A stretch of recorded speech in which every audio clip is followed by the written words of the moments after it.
Ladies and gentlemen, welcome to a conversation with, and I am your humble host, Floyd Marshall. My phenomenal co-host, Okima T. Moore, is traveling back from Los Angeles. She was the writer and producer of the Ebony 100 Award show out in Los Angeles, so she is not with us today. But today I am so excited to be talking with this amazing young lady, Amajae Hardy Jones. She is just such a phenomenal young lady, and I have had the absolute honor and privilege of just watching her grow and watching her blossom. Philly native, she's worked closely with some of my best friends, Eli and Lou Bevins, with their company, Eli Lou Entertainment. And we're going to get into all of that. But it's just an absolute honor and privilege to actually sit down and talk with this young lady because I'm watching her trajectory and it is upward. So it's such an honor and a privilege to have Amajae Hardy Jones on a conversation with. We don't invite everybody. I'm just being real. We don't invite everybody. I So, respect that. I respect that. so welcome to the show. How are you? How are you? How are you? Oh my goodness. First off, what an introduction. It's so humbling to hear someone from the outside because we can be our biggest critic Mhm. sometimes. But so humbled, so grateful to even be thought of to have this conversation with you. I'm thrilled. I'm ecstatic. I'm ready for this conversation and to hopefully inspire other like-minded individuals as Well, well. well, good because we about to get in it because I love asking questions because I'm always fascinated about people's journey in this industry, and the thing that I always like to lead off with is how did you actually get started in the film business? Oh man. I mean, let's take it to the beginning, shall we? Okay. I feel as though that ever since I was a young girl, I was always fascinated with movies and film. And I take it back all the way to Cinderella, the 1997 Brandi and Whitney Houston film. I Yes. watched that on repeat religiously. You would always see me in front of the TV watching that on repeat. And it was almost to the point where it was a little bit of pantomiming and miming Mhm. happening for a 3-year-old. Um, the reason I say this is because I genuinely believe that's where it began for me. A lot of my family members were just like, "All right, watch that one. She's gravitated to the TV in some way, shape, or form. Wouldn't be shocked if she's in this business." And here we are, 20 or so years later. Um, I think personally, if I were to give it a defining moment as like an individual who's grown and blossomed at 14, I knew that I wanted to do this in this meaning acting, because acting is my first love. I definitely wanted to go into the lane of acting and kind of understand that world and that business at the age of 14. Mm. And what an interesting time to want to do so. So I trained. I was always involved with theater in some way, shape, or form, especially in the Philadelphia area. I mean, I was involved with I Can Act, special shout out. I was also venturing off into different aspects of the business. So I reflect and look back. That's really when I started working with Eli and Lou Entertainment and Mhm. being under their wing. They've been so gracious and kind to me to allow me to learn all aspects of the business and the industry from 14 all the way to now being 24, 10 years. Wow. Um, It but at flies. this, I know time flies, but it's also a beautiful moment of reflecting because you can look back at moments and think like, wow, if I didn't spark that interest at that age, I would have been brought to the attention to these amazing filmmakers in Philadelphia, which caused the trajectory of me wanting to move to LA because I was always wanting more. Mhm. And wanting to understand more comes to sometimes being in the place where that thrives. Now, today's day and age, I can't really say much about that. But at the same time, you can look back and you can reflect at those moments and be like, wow, like this is really where it began for me. And it's always so humbling. It gets me excited to see what could possibly be next. Well, the sky is the limit, and that's just amazing. But what program were you a part of with the Kimmel Center? Can you talk about that? What program Oh was you my a part of? goodness. I did some So research. you did research and I appreciate that. Oh my goodness. Again, at the age of 14, let's say 14 to 16, I was Mhm. involved with the Kimmel Center of Performing Arts, Mm, which they had an amazing theatrical program for young kids and young teens who want to get into theater. And that was my creative outlet outside of being brought up in a Christian private school my whole life. I would come home from school and go straight to theater practice at the Kimmel Center in downtown Philly. I would train there for hours on end, and we would always do these amazing Broadway productions. We've done Phantom of the Opera, Grease, and The Little Mermaid, and The Wiz, and all this jazz. But really, the Kimmel Center allowed me to not only, of course, you can bond with individuals, like-minded individuals your age, mhm, but I was also able to see the audition process and experiencing it firsthand for Broadway and for theater, and also understanding that there is so much talent in Philadelphia that it's mind-blowing. A lot of the comrades that I was with then, I see them blossom now doing various productions in New York and just seeing them blossom and just unfold. It's such an amazing thing, and I'm so grateful for the experience that I had there. Had I not done that, I'm pretty sure, I don't know if I would still be where I am today, because mhm. everything lines up to a specific purpose. But man, even at I Can Performing Acts, shout out to Nikia Dillard, an amazing school that he has built and created for individuals in the greater Philadelphia area who want to learn about acting and want to be in the business. I trained there Mm, for a good amount of time. And I like to say between the ages of 14 to, let's say, 18, so a good strong 4 years, I was training anywhere, performing everywhere, community mm. theater wise, because it filled that void within me of that creative outlet of wanting to understand theater, wanting to understand, okay, what is acting? Yes, I'm reading lines, but where's the truth that comes through it? Where's the vulnerability that comes from it that can make a great performance? So all these different things ties into one another. And oh man, what a time it was. A time of Wow. training and development for sure. For And that's sure. amazing. And that you know what, that really shines through when you take the time to train and you take the time to train properly. And you said something that really stuck out to me, that when you were at the Center, you saw how the process worked for people, going to Broadway. And so my question to you with that is, how did seeing that process prepare you for when you got to where you are now, as opposed to someone who may not have had the opportunity to have that type of training where they got to see the nuts and the bolts and they got to see the behind the scenes, and okay, this is how this really works. So how did that help you when you finally got to where you are right now and you're in these rooms and you're auditioning for these people? I think Ah, I'm reminiscing and reflecting. I used to get so nervous when Mhm. auditioning and things of that nature. And I believe, and I strongly believe that what we experience in the season that we're experiencing it in, it serves a purpose. Now I can reflect and look back and not be so intimidated of not only who's in the room or what do I have to offer into this room, because I am uniquely Amajae. There's no other Amajae than me. So it gave me a sense of individuality that when I walk into a room that I have something to contribute. And it doesn't even have to be in regards to acting. It could be in regards to any area of the business because I'm open and receptive to it.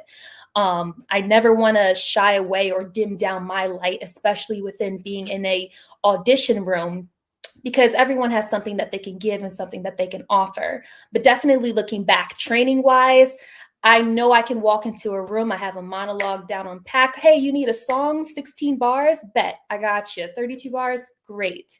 Do you need me to do a cold read? Do you need me to read these lines off of these page? Perfect, I gotcha. And that came from a lot of experience. I know I'm kind of just brushing that out there, but that came from a lot of yes and no's and doing a lot of no's in the room versus where I am at now, where I can confidently walk into an audition room, do a self-tape, let it go, and just be completely okay that what I have to offer is what I have to offer. And if it's for me, then it's for me. If not, then I got to keep pushing at the end of the day. Wow, that's great. So let's talk about the move to LA. So Mhm. you reside in LA now and you're thriving. Why did you feel the need to make that move? Oof. Personally, it was very mm. I look back now because that's a very heavy question because I feel like it had a lot to do with my faith. And Mhm, I feel like it had a lot to do of not so much proving, but kind of a one-on-one between me and God and being mhm, like, "Hey, you put this dream on my heart for a reason." And I know from ever since a young age, you've instilled this dream within me mhm, that I know that for a fact. Allow me to experience it in a town or in a city in which town in a city in which it thrives, or just experience a different coast, a different world. um and in doing so, I feel like it was just one of those moments where you just had to take a leap of faith on something that you believed in so strongly. And I always wanted to live in LA, not just because of the industry and acting and things of that nature. I love LA. It is something about the air and the palm trees and the sun. I don't know what it is. It just gravitates towards me. But I do believe that the act and the actual doing of moving to LA was kind of just me being vulnerable and me saying, "Hey God, I don't know what my next steps are. I'm taking a chance." A lot of people move to LA, but my biggest thing is just let me sustain here. Let me allow every room that I walk into to be divinely ordained, and let my light shine so that others can see you through me, if that makes sense. So it was just really about taking a step of faith and making that step and just walking in it. I know everybody always says I'm going to move to LA, and but are you actually doing it? And mhm. it can be very intimidating to do so. I mean, I have a younger sister who's in LA as well. She's booming in the voiceover world, but have not we have made that move. I look back and it's just like, wow, would my sister and my family have had the experience that we have right now of flying back and forth and being bicoastal as a family and experiencing not so much a new life, but a new coast in a sense. Yeah. But it was really just a stample, or just a stamp of just like, hey, like, I'm ready to take this seriously. I'm ready to dive into a whole new world. And I believe my training allowed me to be ready to be able to be in rooms and to experience different ebbs and flows of the business. And I think, it all worked out for the best. And I'm very, very extremely grateful for the opportunities that were presented in Yeah. that season for sure. Yeah, that's beautiful. And I mean, if you're a person of faith, for anyone listening, if you're a person of faith and, Jesus Christ is my Lord and Savior, and I proudly proclaim it. But if you are a Amen. person of faith, right, and you want to do a thing and it says in word, you shouldn't worry, because why are you worrying? Because if you believe in me, why are you worrying?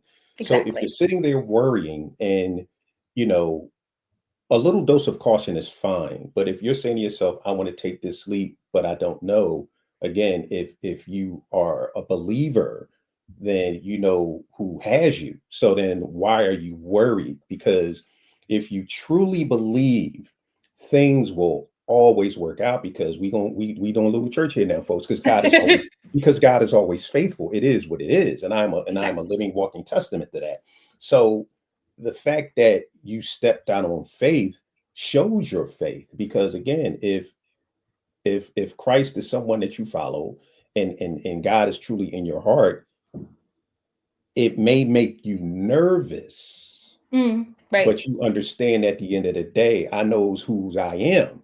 So Exactly. I'm good. So I'm not even worrying about moving 3,000 miles on the other side of the country, because Yes. I'm good. And I'll just share this little story. When I had my film festival, when I had my award show, we would always run into, you know, financial difficulties at times. And my Mm, wife would always ask me, how are you going to make this? How are you going to make this? Because some days it would be 2 weeks, the show's about to go on, and I'm sitting here in the red, and I would be like, I don't know, but it's going to be okay.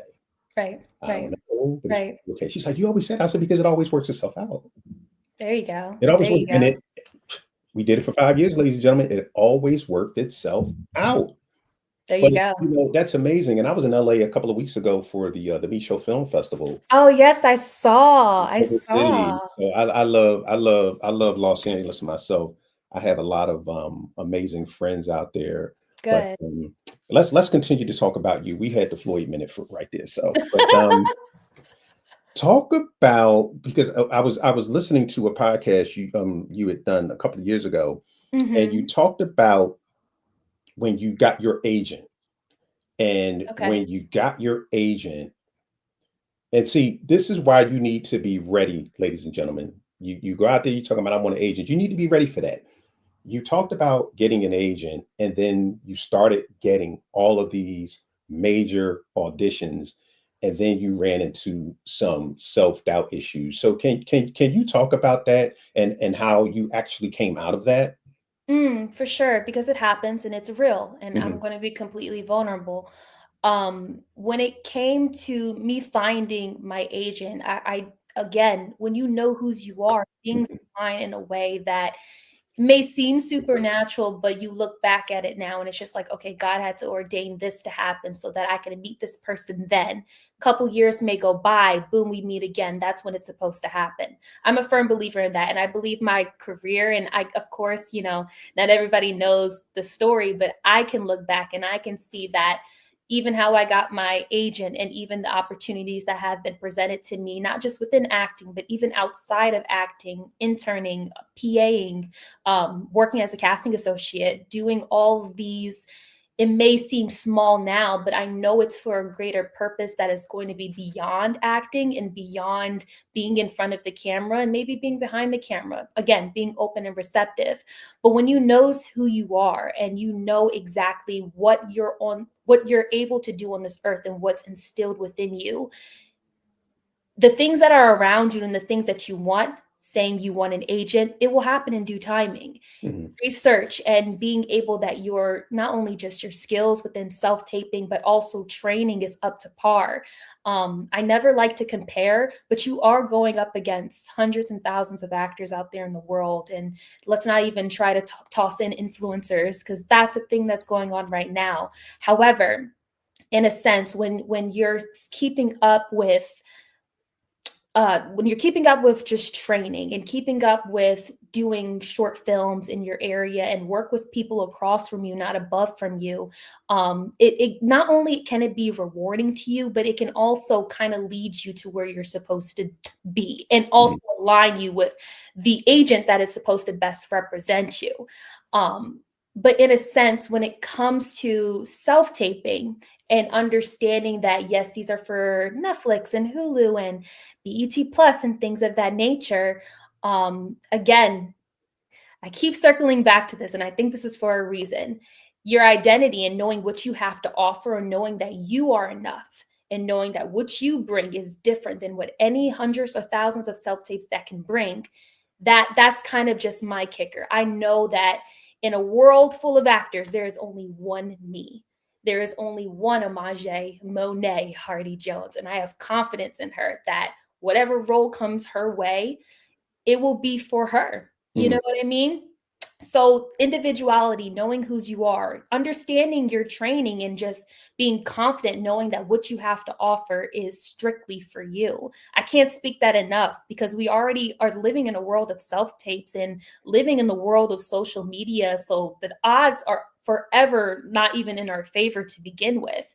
But again, I journal also. So these are mantras I say to myself all the time, that there's only one you, that you are special. You're created in the image of God. You are fearfully and wonderfully made. These are ways that I can combat the spirit of comparison and just feeling as though that you may feel inadequate, which is lies ultimately that your mind is telling you all the time. But knowing whose I am, that's how I'm able to nail every audition in my eyes. I may not book it, but I know Mhm. for sure I nailed it. And that I put my name in that room and I'll be noticed for something, or I'll be, oh, okay, from a casting director's perspective, it may be like, okay, maybe not this one, but for the next one, I'll keep my eye. That's what I always aim for. Yeah, and what actors have to understand, and it took me a long time to realize this when I was on the other side of the camera, they brought you in for a specific reason. Specific reason. They looked at that headshot, they looked at the resume, if you had a sizzle reel or whatever. They said, "I want to see that person because I'm intrigued." They didn't bring you in to compare you to someone else. Yeah. They brought you in to see if you are the best fit for the role. Right. And sometimes I would find in auditions when I would end up getting the part, that sometimes they would be looking for something entirely different until I open my mouth. There Sometimes they you don't even go. know they're looking for you until you open your mouth. And then you're like, Mhm. because when I was actually making films, it happened to me.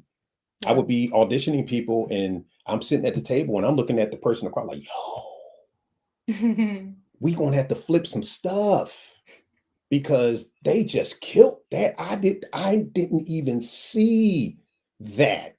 Right. So Right. when you go into these things, you really have to keep an open mind, because I've learned talking to a lot of casting directors, they want to see you win. Of course. They're But always an advocate. yeah, They're always an yeah, advocate. yeah. So it just depends on, it depends on what they're looking for. So when you leave the audition, leave it. It took me a long time to learn that. Mm, You mm. leave, it is what it is. If they call me, great. If not, on to the next one. There you But go. I want to talk to you with that, the challenge of no, because as an actress, that is something that's a word that you are very intimate with. Mm. So can you talk about how you've learned how to deal with no throughout the years? Personally, for me, dealing with no, well, me and no's have a great relationship. Mhm. I look at no's now, and especially having a younger sibling who's in this business as well, because sometimes I find myself, even when speaking life over other people, we can forget to speak life over ourselves. So, for example, I have a younger sister who's in this business, as I mentioned before. She would have an audition for something, and she would really, really want it. And I could see it in her eyes and the way that she handled the self-tape. And I'm just like, you gotta let it go. And you may not get it, but you may see the kid that does get it. And that could sometimes be a little tug and pull action.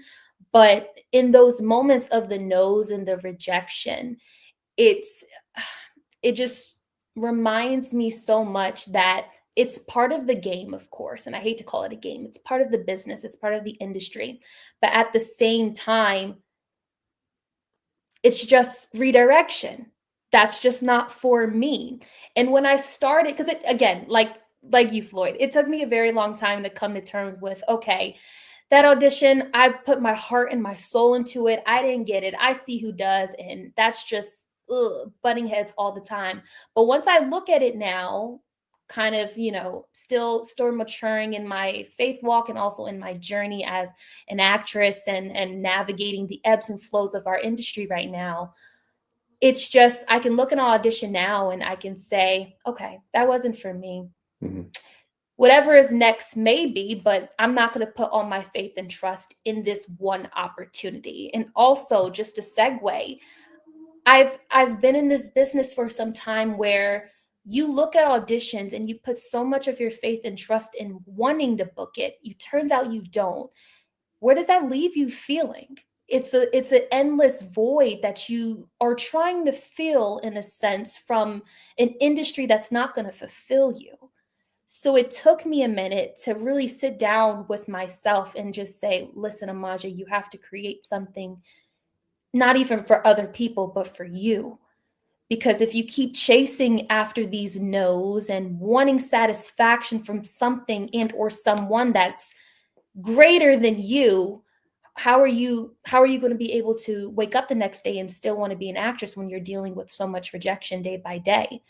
So segue all the way, talking about that and wanting to segue into creating Aspire to Inspire and wanting to have something in my life that created this creative void that it filled in my heart, where I'm able to interview amazing actors and whom I've watched and admired for so much time, and just asking the question, hey, like, how did you get to where you are as an actor or as a casting director or as a writer or as a producer or a director?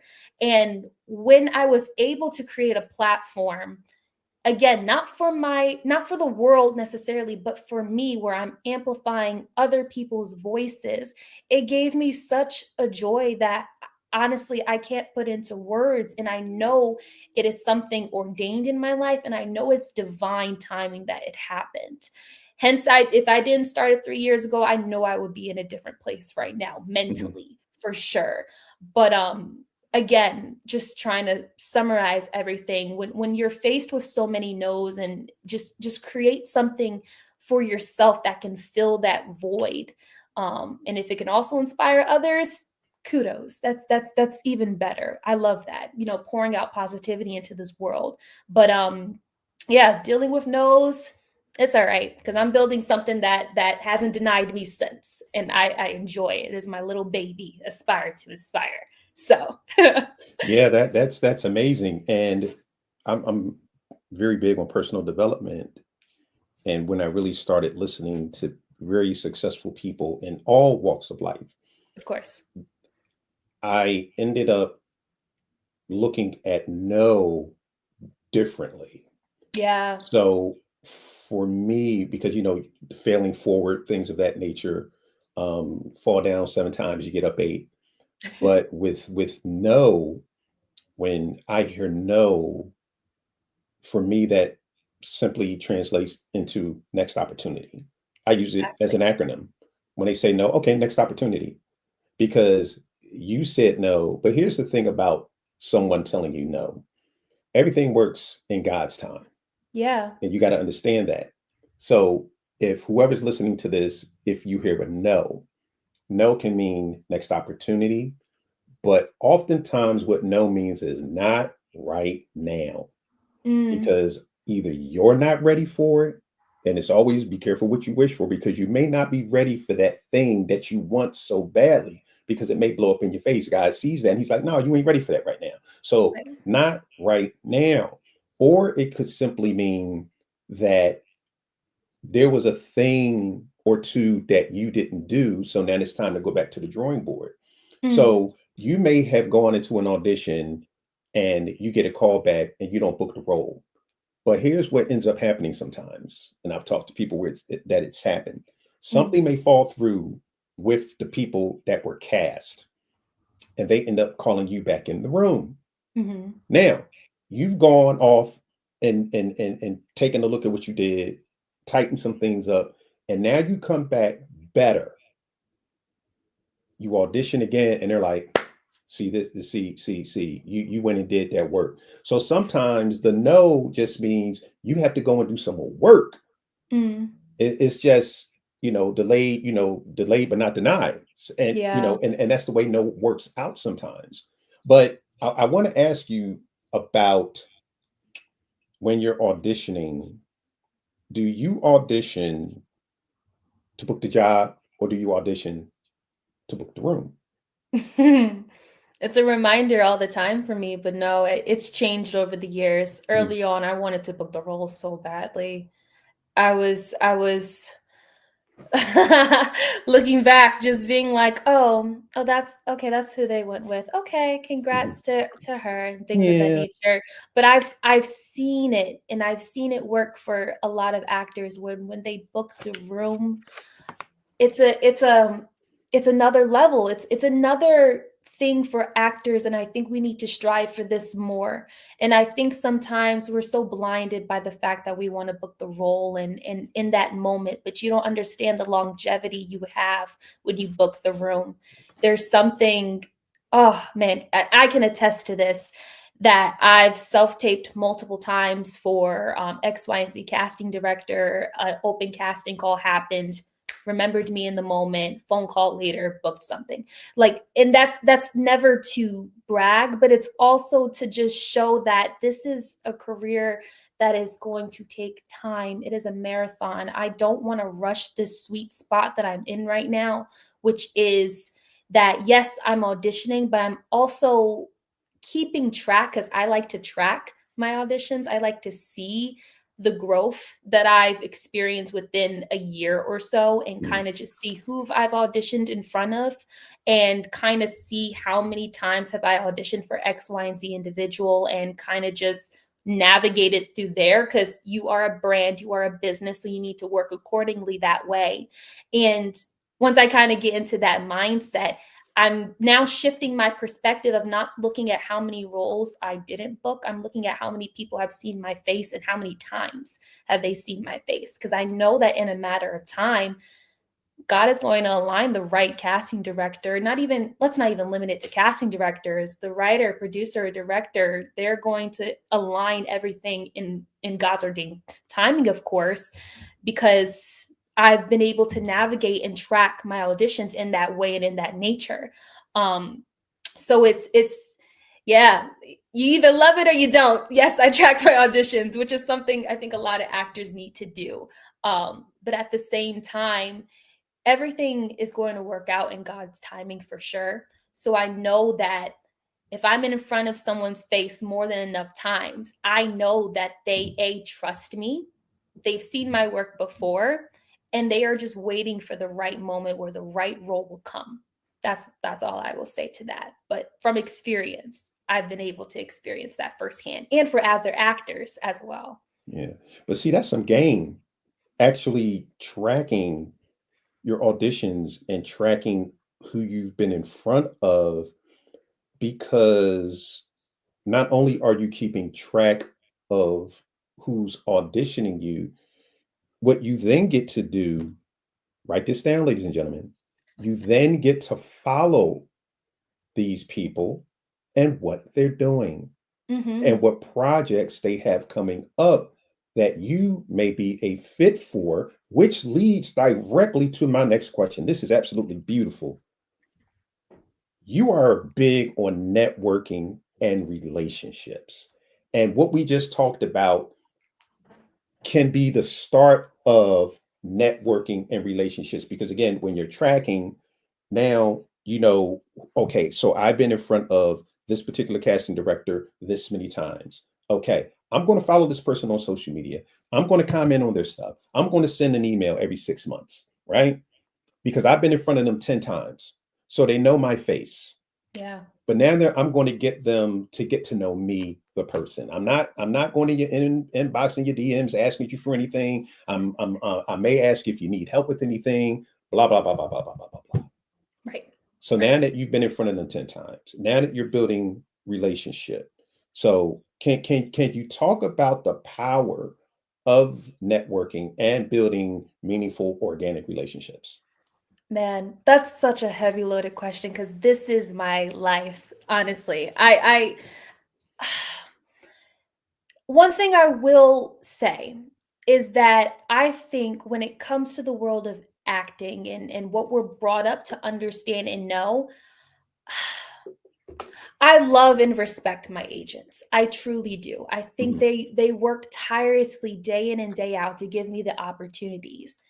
But if you aren't going out for opportunities and networking your tail off, or doing anything and everything within your power to not only just get into the room, but to make a name for yourself and to brand yourself in a way where you may come across an individual during a networking event and spark conversation and have something to contribute, not just saying you're an actor, definitely not knocking it. I completely understand. But at the same time, when you're able to have a conversation with like-minded writers, directors, and producers, it's important for us fellow actors to have something to contribute as well when we're in these networking rooms and spaces. So when you talk about networking and social media, it is a tool for you. Again, circling back to aspire to inspire, all of the guests that I have had, and I know I've mentioned before that I've watched their work and sat in complete awe of their roles on HBO and CW and Netflix and Hulu and Disney. I've reached out via social media because that is the tool that I have, and I will use it to my advantage in the most genuine and authentic way possible. And it's always a really nice DM. I don't do anything crazy. Sometimes it takes a minute, sometimes it's really quick, and you never know until you actually try. So please understand, actors, and not even just actors. I hate limiting us to just actors, but just any and everyone who's in the business, wants to grow as an artist. Please use networking. Please use social media as a tool of networking for yourself and to brand yourself in a way. It's just, I can attest to it so many times, not only just with guests, but even with short films that I have done and feature films that I've done. I've reached out to a director I may have met at a networking event. Next thing you know, he's doing a film, meet someone, you're there for 2 days, and boom. And it's not so much always wanting something in exchange. Sometimes it could just be like, hey, it was great meeting you at this event. You really spoke to my soul about networking or whatever it could be. Just wanted to say, hey, you have someone who's cheering you on along the way. Those connections can grow and blossom in a sense. But please never forget that social media and just the phones that we have are such a huge tool in allowing yourself to grow with like-minded individuals, but also to network across with like-minded individuals. I can talk about this forever, but yeah, in a sense, networking on social media and even speaking up for yourself at events, like just do it and get over that fear of being cringe or just feeling like you may not have something to offer. It's just you're worthy enough to be in that room. You're worthy enough to have that conversation with whoever it may be. But that's my TED talk on networking. Yeah. Yeah, I'm right there with you. I am major on networking Yeah. and just building, meaningful and organic relationships. I can't stand transactional relationships. Oh And yeah. and and it shows up immediately if someone is always coming with an ask. And when I'm mentoring young people in the business, the Mm. one thing that I say to them is you should always lead with an offer. You never lead with Mhm. an ask. It's always offer ask. It's never ask offer. You offer something. Perfect example, when you came on before we went live, you said, I'm here to serve. So when you approach people with a mindset of service, you would be amazed at what happens, because especially as you begin to move up in this business, because everybody's always asking these people for something.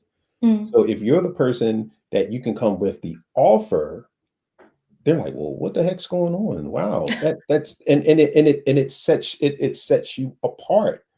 So it's always good again to build meaningful, organic relationships. And again, ladies and gentlemen, I've met some people that if I told you their names, you'd be like, no, you don't. Yes, I do. Just but because I didn't go to them with my hands out, I went to them with my hands extended. And hey, is there something that I can do for you? But never with, hey, you do something for me first. How about let's build something where I know that I can trust Amajae. I know that I can trust Floyd, as Mm. opposed to him just coming to me right off the bat talking about, yo, what you got for me? Right. That never works out. And trust me, you stand out like a sore thumb and they remember you for that.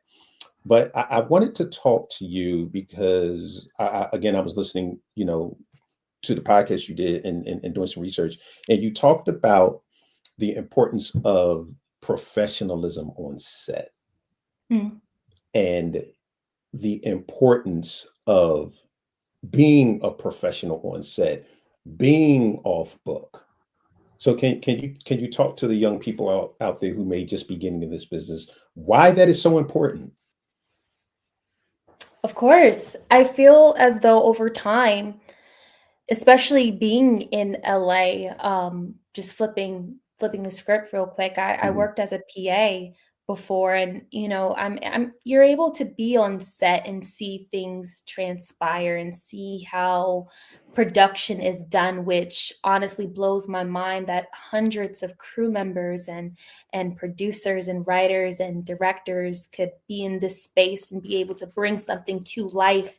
It's humbling, but at the same time, it also gives you insight on why it's important to be professional on set. There are hundreds of crew members who are doing what they do. You have your hair department, you have wardrobe department, you have your grip and lighting.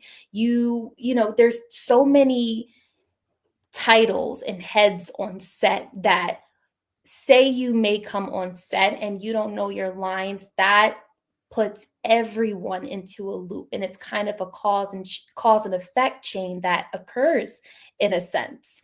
So when it comes to being professional on set, and Floyd, I think you even answered this before I could even ask this, in terms of being professional, yes, you better have your lines memorized, and just allow yourself to not only just have it memorized, but to allow yourself to also flow through it. And what I mean by that is, for an example, I was on set of BET Angel, which hopefully is coming out in 2026. I'm very excited about that.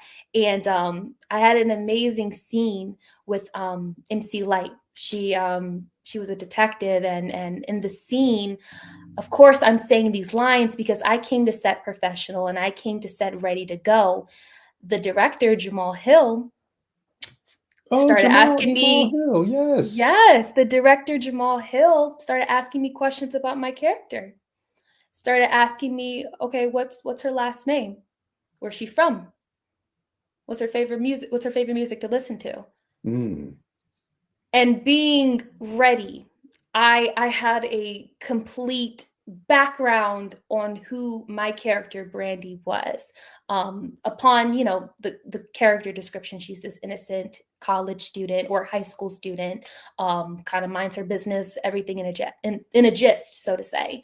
But I'm actually extremely grateful that I had that one-on-one moment with the director, because in that moment it showed my professionalism. In that moment it showed that, no, I'm not here just to read lines from a piece of paper. I'm here to actually bring a character to life, and to also share a moment with my fellow scene partner, MC Light, who's amazing. Oh my goodness, to do a scene with her was truly humbling and so exciting, to kind of see her in the zone and to even get into the zone of her character and how the interrogation went and things of that nature, and to be able to play. I think at the end of the day, we are artists, and as an actor, you want to play on set. And I know sometimes when it comes to memorizing, and I speak to this for myself, when I memorize, it can become rigid, and also in a repetitive nature where it doesn't feel authentic. Mhm. But through time, and also it helps when you create a character background and be able to play in a sense, that I was able to experience that one moment with the director and my scene partner, and to really bring up the stakes within the scene. And from that moment, I'm able to look back at that and be like, okay, this is how I will approach every role moving forward. Even doing self-tapes, this is how I'm going to approach my character when I'm doing my self-tape and auditions moving forward. So yeah, I do tend on going on a tangent because I am a No, yapper. no. I'm a certified rap yapper, literally. Yes. No, because you dropping game, and I want people to really understand how this business works from the standpoint of an actor, because I normally don't have a lot of actors on. Mm, So I think, and I think I'll have more because this has been absolutely amazing.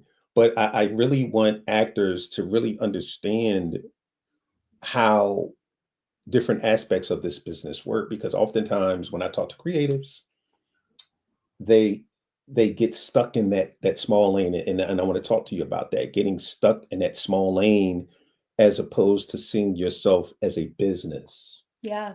And when you're a business, it's more than you just acting. There's so much more to that. So this is This is absolutely amazing. Um, I want to talk to you about the types of roles that you're drawn to, and what would be your dream role if you had to pick that one role that you was like, yo, I knocked that joint out the park. What would be that role for you? Are we talking in terms of what we want to see? Are we talking genre?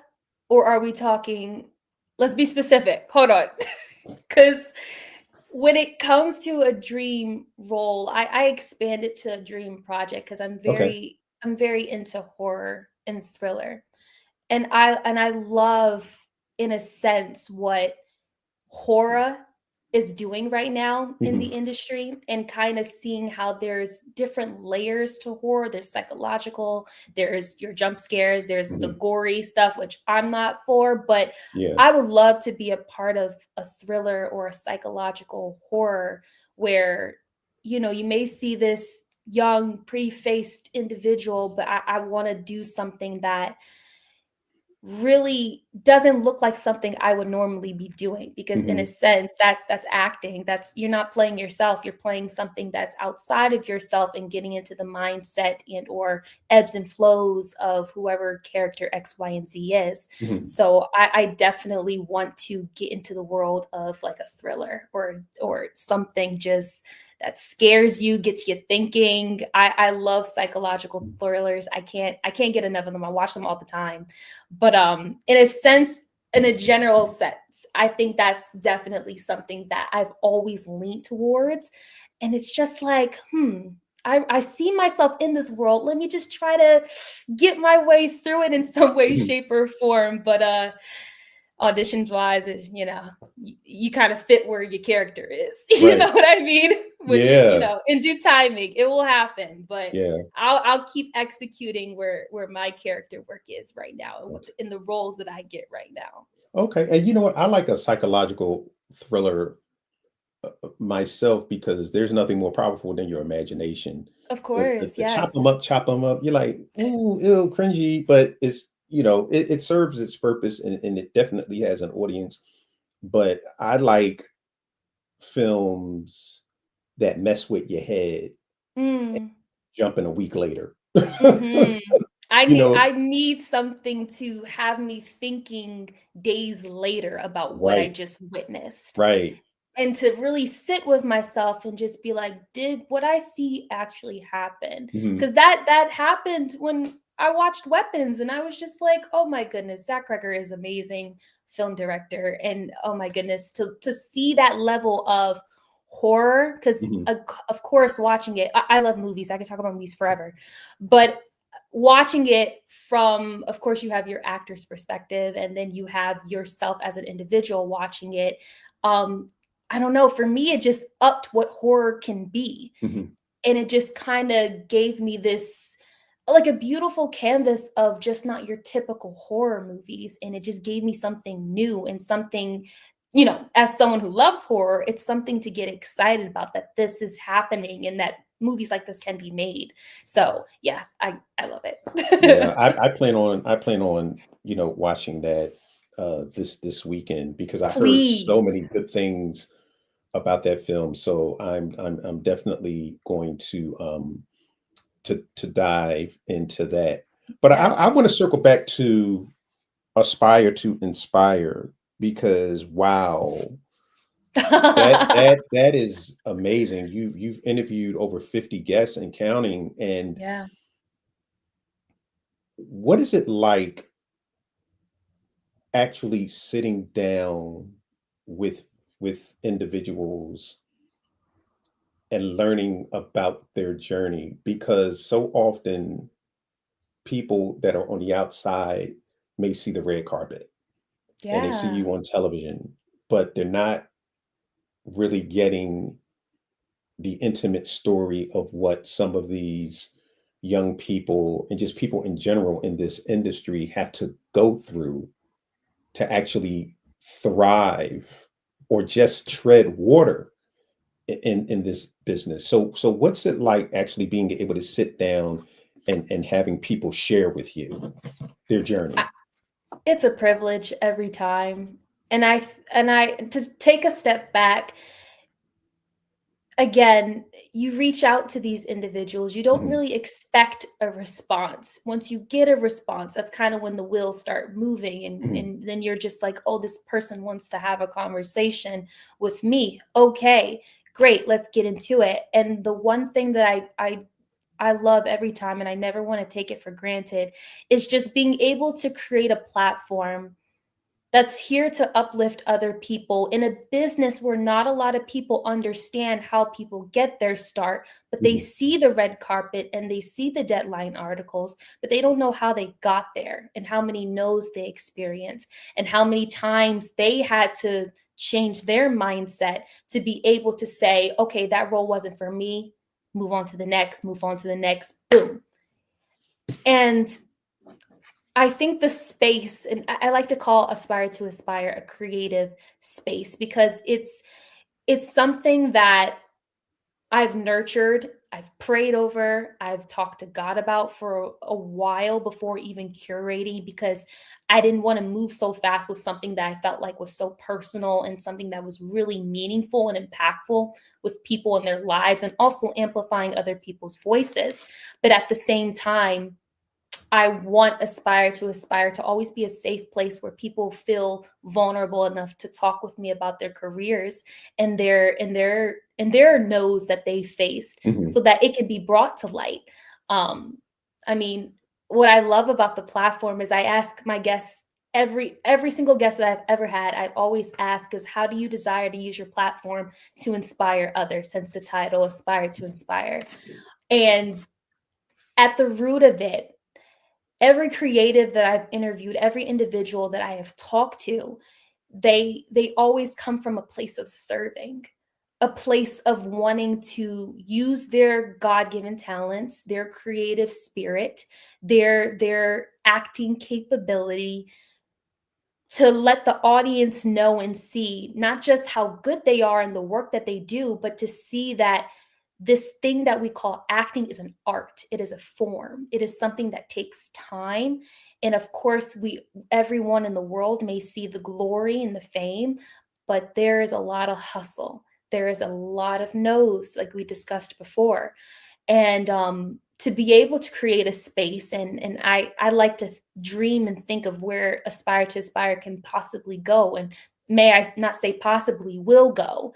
I just desire to always have that root of, not only how do you desire to use your platform to inspire others, but to have a platform to inspire others so that others may see, and that others may feel inspired as well in the journey through other people, because that's what it all is. We're all inspired by somebody, and I do believe that with this platform, Aspire to Inspire, it can go beyond acting. I mean, I'm just talking creatively here. It can go beyond just this industry. It is about people who stayed consistent in the grind. This is about people who did not give up, years and years in the works.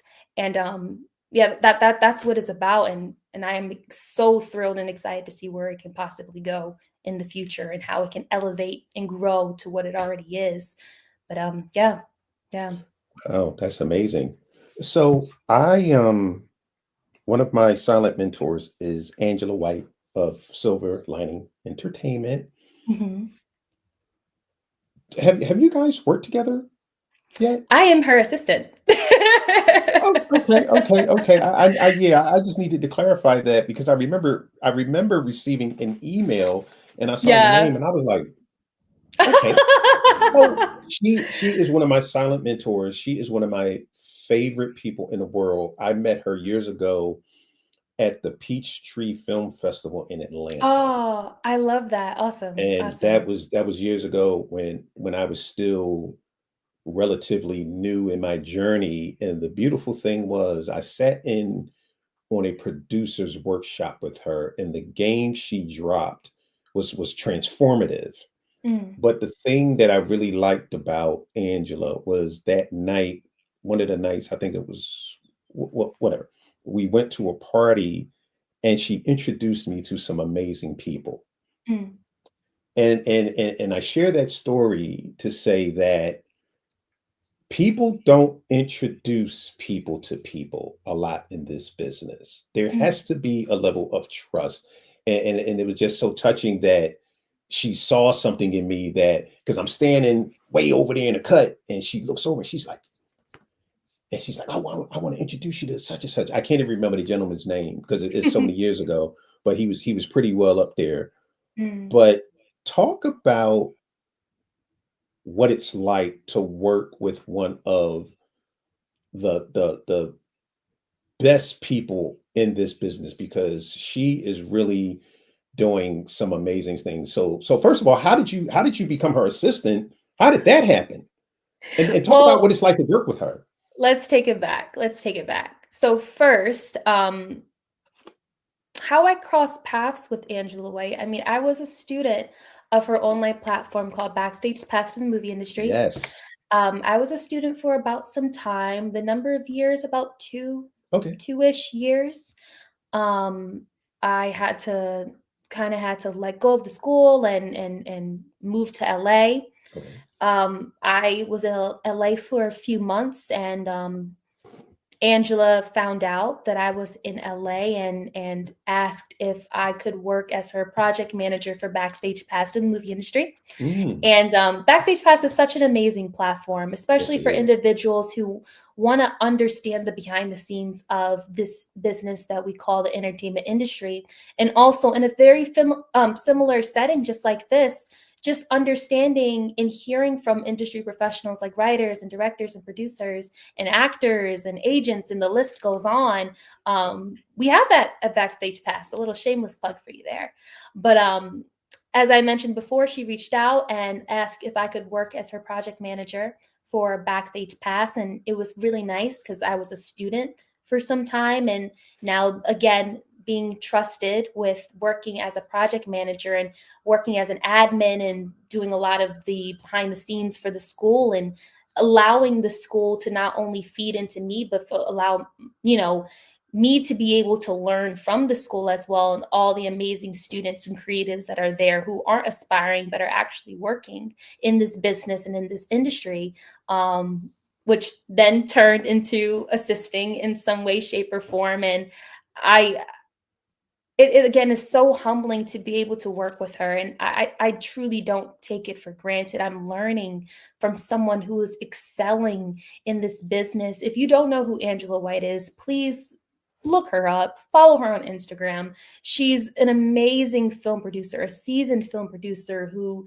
literally just wrapped her fifth film this year, and it's so mind-blowing to be taken not only just under her wing, but to be able to not only see how a seasoned producer navigates this business and this industry, but also to see the ebbs and flows of how production starts from pre-production all the way to post. And it has opened my eyes to so many different positions in terms of production.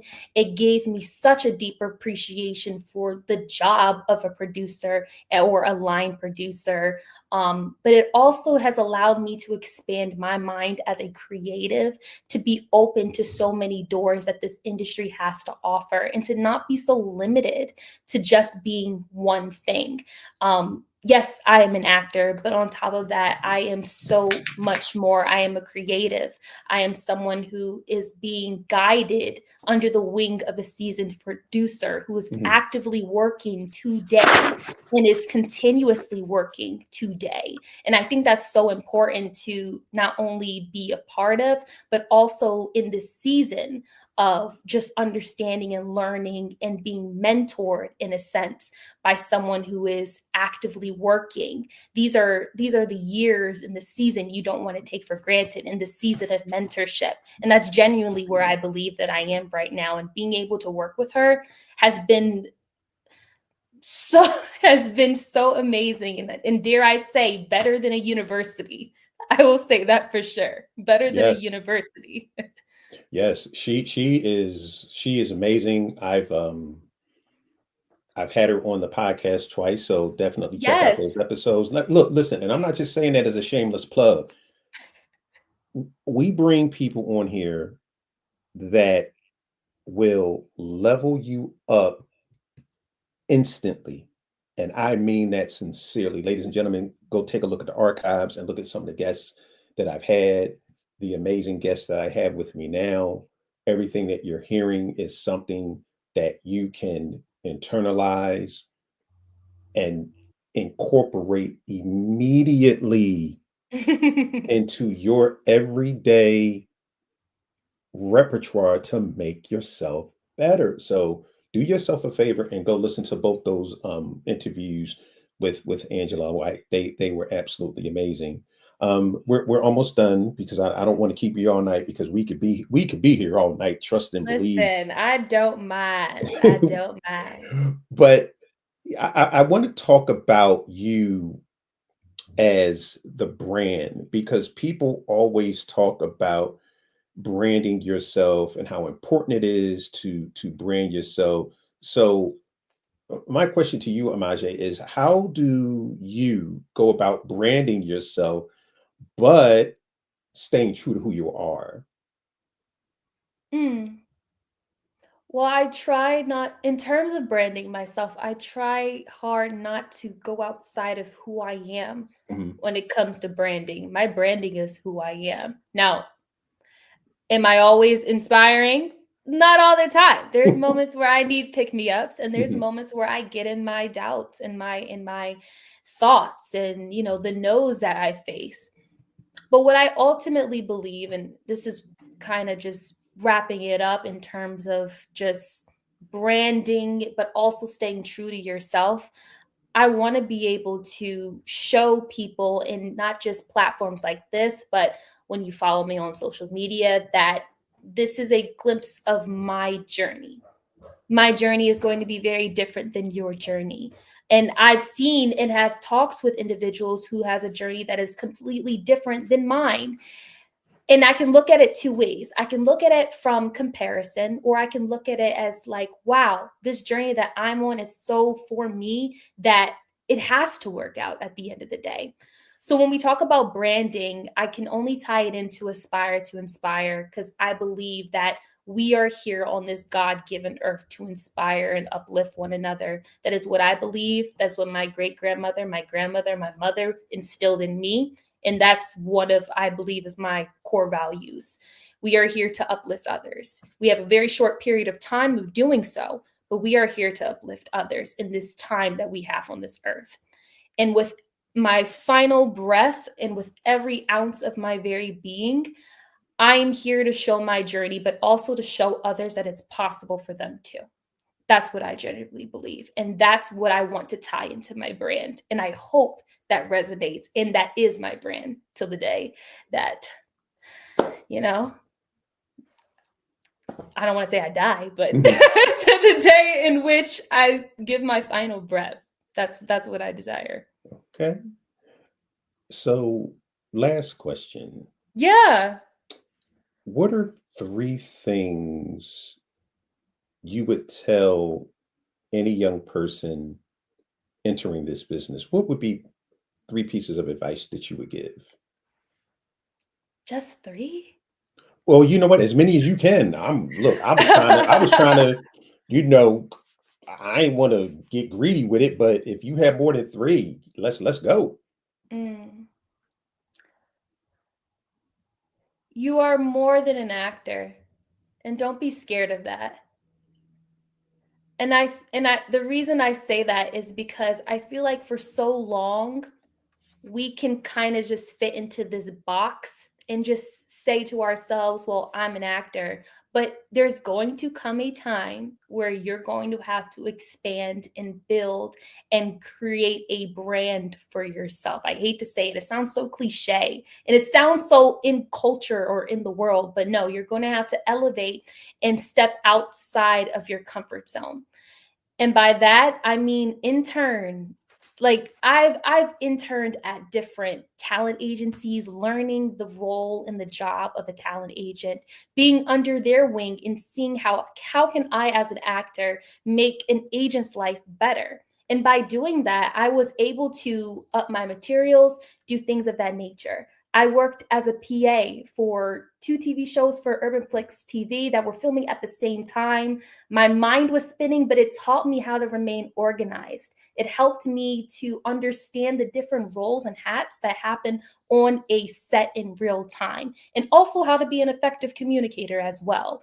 And being a casting associate on top of that, I had to step out of these roles of not just being an actor, but being able to reach and to help and to serve different ends of this business that we call the entertainment industry, so that I can elevate and grow, so that when I have a conversation with someone, it'll never be an ask and I can't give anything to offer. I can serve and extend my hand and we can all elevate together. So that's one. And it kind of turned into a bunch of other different things, but also know that you're fearfully and wonderfully made. And as a believer, and I believe that in any and everything that we do on this earth, and whatever room you may be in, just know that you are fearfully and wonderfully made. And knowing that, you just walk into rooms differently. You walk in with your head held high, knowing that the light within you will shine. And it won't be just about your talent, but knowing whose you are and your identity in and through Him. I think that's something so crucial and so important. And for a third one, ah, you're never too old to chase your dreams. That's such a cliche, but I genuinely believe you're never too old to chase your dreams, whether it's inside the business or outside the business. You can start and do and make a business at any time in your given life. We have such there's just so many different tools and assets that we have as creatives and as people that we can use to our advantage. So start that business, get into acting, producing, writing, directing. You know, the credit isn't going to make you a director, a writer, or a producer once you actually get into the ebbs and flows of what it is to be a writer and doing those things. What is it to be a producer and do those things? What is it to be a director and do those things? That's when you are a director. So don't let the credits don't don't let the credits allow you to think that just because you aren't what you say you are in terms of being a director, writer, producer, that you aren't. You are because you write every day. You are because you produce your own project. You are because you direct a TikTok that you did. You directed it. Hey, you're a director. So that's my 2 cents for you. For you. Oh Well, my gosh. this has been absolutely amazing, and you definitely have to come back because there is so much that we didn't even talk about. We didn't even talk about Waco. Oh, You know what? Hey, I we can are let look. We're I going to can talk a little still bit, ladies go. and gentlemen, because you worked at Waco I with did. I Got the Mic Oh my goodness, with yes. Eli and Lou, and working with Mr. Lawson and Ms. Oh Knowles, and yeah. wow. So what was that like? And that will be the last question, ladies and gentlemen. So what was that like? What was that like? Oh my goodness. First of all, let's talk about relationships, shall we? Yes. Because that is the root of it. I can always turn it back to relationships and learning how to be professional, and learning that when I first met Eli and Lou, interesting enough, I auditioned for their Sound Mind mixtape, which is an Mm, amazing, oh my goodness, truly, truly amazing what they did. They created films for each of the mixtapes that they did. So they're spoken word artists. And honestly, it's nothing that I've ever seen before. But I auditioned to be a dancer, I believe, for one of their shorts that they were adapting into a mixtape. And I wasn't chosen, I wasn't selected. And I want to say a few years later, I auditioned, not even years, a couple months later, I believe. I auditioned for one of their short films for one of their films called Amaryllis, and I booked it. And not only did I book it, I had a younger sister who came along because I'm all about bringing her into this business as well. And being able to be the lead in that project in particular was eye-opening. It's almost like a trust factor that mhm. was created, and I'm very grateful for that trust factor because it turned into so much more. They have brought me along to tying into the I got the mic with Waco, and it was just amazing to be able to work alongside. Eli and Lou Entertainment, Richard Lawson, Tina Knowles Lawson, and just to be able to be in a position where, again, you may feel like you don't have the exact expertise or the skills to be a casting associate, but you will find yourself surrounded by individuals who believe in you more than you believe in yourself. And I'm very grateful that they gave me that title, that I was able to help and recruit talent for I Got the Mic Poetic Experience. Oh, it was so long ago, but what an amazing experience. And to be able to, again, I found talent on social media. I was sending them and, I was like, oh my gosh, this person is great. This person is great. And as a casting director, I don't know how you guys can narrow it down, because I think everyone is super talented and I don't know how they could ever narrow it down. But oh my goodness, to be able to serve in that sense and to be able to help find talent all the way in Ghana and to shine a light on them. And it was so humbling to be able to be a part of and to see the final product of how all the talents were shown and highlighted, but also working alongside Eli and Lou and Richard Lawson and Tina Knowles Lawson, and just understanding that being in those spaces and working alongside these individuals, it's possible, but also this space was created for me because of the people around me believed in me. They trusted me. They trusted my professionalism. And mind you, I had to be about 16, Yes. 17 years old. So a young teenager, not even branching so much into a young adult, are in these spaces and in these rooms. And it humbles you for a second. It really did humble me, because I didn't have to be in that room, yet I was, because of the trust that was built over time. And of course, I didn't know I was going to be a casting associate for I Got the Mic, but luckily through, again, that first interaction, which wasn't even a booking, it was a dance call. That's all it was. That ultimately over time turned into a booking, which turned into a partnership, and which turned into working with one another behind the scenes. And yeah, again, like I even said before, I want the trajectory of my career to show that this was relationship based and driven. I if anything in this life, this is relationship built. That's so important to me. Yeah, and it's so interesting because when we would be sitting in meetings years ago, before I knew you, your name would always come up. Ah. Yeah, see, ladies and gentlemen, when people talking about you when you ain't in the room, saying nice things, I'm telling you, how you move in this business will determine where you go, Yeah. because people like working with people that they like. So true. When people speak highly of you when you're not in the room and you have other people saying, who are they talking about? I have to get to know that person, because I'm sitting there saying, who's this young lady they keep talking about? Who is this young lady they keep talking about? And it makes you curious, because I respect Eli and Lou so much because they are so incredible. Just the level of talent is just unbelievable. It's So to unfathomable. hear two amazing Black women speak of someone like that, I'm like, oh, see, and that's somebody I need to know, because I trust their judgment. Yeah. And they were not wrong, because you are absolutely amazing. And it is, and Oh. again, it is just a, phenomenal and a privilege to watch you grow and to watch you blossom and to watch you thrive. So what's next? Oh, I should be asking you. Um, no, all jokes aside, as I stated before, I'm in a very interesting season in my life as a Mhm, young adult. I'm allowing myself to be open and receptive to the things that come to me mhm, based off of the seeds that have been planted over time.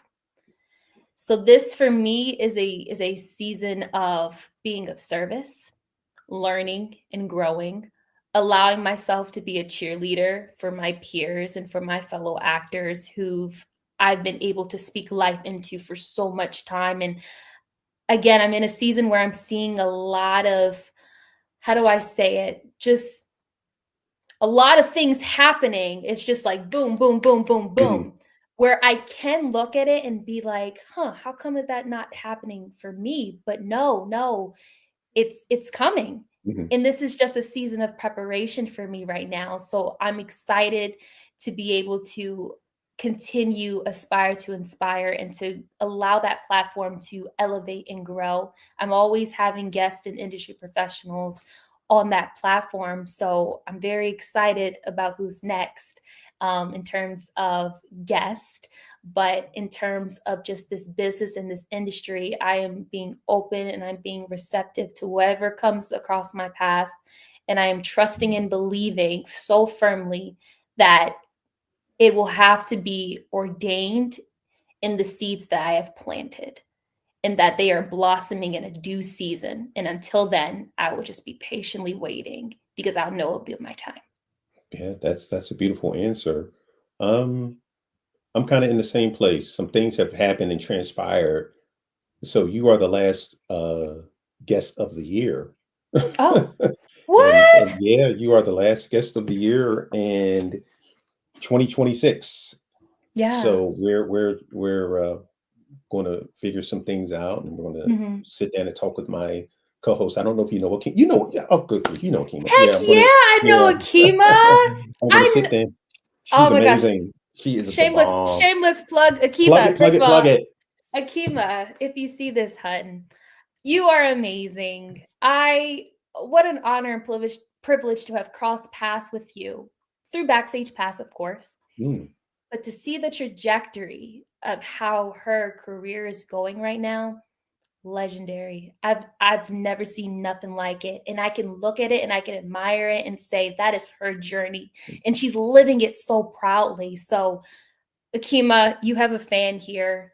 We love you here, and yeah, I can't wait to see what she does next. I'm literally on the edge of my seat. I can't wait. yeah, I'm excited too. I'm excited for the podcast, and what we're going to do in 2026 is going to be epic. So Oh, we have a lot of things to discuss, guests that we want to have on, and yeah, of all course. of that good stuff. So it's going to be bonkers. But where can Yeah. people find you?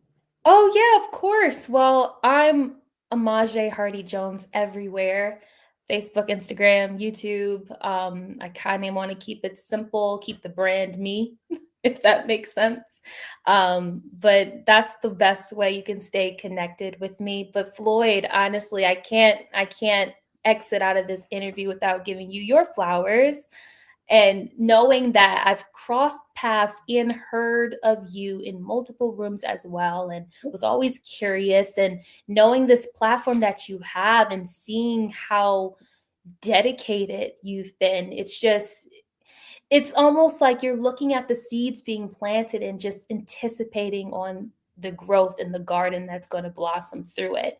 So I want to give you your flowers to just continue creating and elevating and growing and teaching other people, cuz I definitely sense that you have a leadership spirit of a teacher in wanting to mentor other people. So I couldn't exit the Zoom without saying that. It was itching in the back of my brain. So I just, I hope that you're inspired and then through this day in and day out, and that you continue to keep doing this for Well, sure. thank you so much. I take that and I receive that. Yeah. That is the mission. That is the goal, to be a mentor, which I am. Yeah, you are. You definitely are. Yeah, yeah. So, I've actually mentored through Start with Eight, Cheryl L. Bedford's organization in Los Awesome. Angeles, which is amazing. Actually, when I was at the film festival, I actually had lunch with three of my mentees. They're all out in LA. Oh, So that's that was that awesome. was oh my gosh, that was so amazing. And then I saw another one of my mentees at the actual film festival, which was great. Oh, So it's always good to see those young women thriving. But again, yeah. this was absolutely amazing, ladies and gentlemen. Thank you so much for joining myself and the incomparable, phenomenal, Oh, amazing, awesome Amaji Hardy Jones. Make sure that you are following her on all her socials. Make sure that you check out Aspire to Inspire. Please check that show out. Follow the show. If you have a comment for Amajae, please send it. Please keep it professional. Please keep it professional. If you go in her inbox, please keep it professional, ladies and gentlemen. That's what we do around here. And and just keep shining and keep thriving. And I just cannot wait. Oh, well, hold on for a second before we go. Yeah. Amani Monet Oh, is that's my here. big sister. Oh, hi, Amani. Glad you could join us. She said this was beautiful. It absolutely was. And you know Thank what? you, Monty. Before you go, because you know what? Someone asked a question earlier. So Oh, if you really? have time for a question, Of course I do. Wendell Dean Okay. asked the question earlier, and I promise, ladies and gentlemen, this will be the last question of the night. He wanted to know, when did you make the decision to go SAG? So many actors wait because you Ooh. may work less. And how Mm, were the early days of joining and working between acting jobs? great question. I'm going to be completely honest with you. I recently joined SAG in July. Oh, I waited because personally, for me, I didn't rush it because I wanted to happen in kind of a time in which I needed to, and I thought it was time. So mhm. I gave myself a lot of, I don't know if it's necessarily called grace, but I took my time with it. So I allowed myself to do all types of work because I was learning different ends of the business. Even when doing background work, I wasn't, well, yes, I was doing background work, but I was looking at the crew. I was looking at how things worked on set in terms of production and things of that nature. So, me speaking from my experience, I just recently joined a couple months ago, and Okay. it's been great. I love Okay. it. 10 out of 10. I recommend. But there was a season in my life in which I was advised to wait Mhm. from others, and I used to think like, "Huh, why would I need to wait? Like, I should get it then." But everything works in perfect timing. So, I say all this to not feel so pressured to do it because you have to. There will come a time when you do join SAG. And with the recent work I did with BET Plus and Angel, I had to join SAG. So it was kind of, I had, my hands were tied. I couldn't do much about it. Mhm. But see how it happened in a perfect timing in which it had to come to pass. So I ultimately just want to say to that question, don't feel pressured to do it. It'll happen when it's supposed to happen. And yeah, and don't feel ultimately pressured because of people around you in a sense that you have to join SAG. If that's something you want to do, of course do it, but don't feel pressured because you need to or others around you are telling you or adamantly like you have to join SAG because that can be just noise. If that makes See, sense. it made sense. And see, that's the bonus game that y'all got. That's the bonus game. Yeah. Okay, but again, ladies and gentlemen, thank you so much for spending the last hour and a half with myself and the amazing Amajae Hardy Jones, actress Yes. extraordinaire, talk show host, and so many other things. And again, it's just a pleasure having had the opportunity to spend this time with you. I look Oh, forward to doing it again. And again, ladies and yes. gentlemen, make sure that you are following her on all her social media platforms. And once again, ladies and gentlemen, thank you so, so much for spending time with myself and Amajae. You could have decided to spend time anywhere other than here, but you decided to spend it with us. And we never take that lightly. So from me to you, thank you, thank you, thank you. And I will end it as I always do. Love it like a hobby, but treat it like a business. Have an absolutely amazing, amazing night. Good night, everyone. Good night.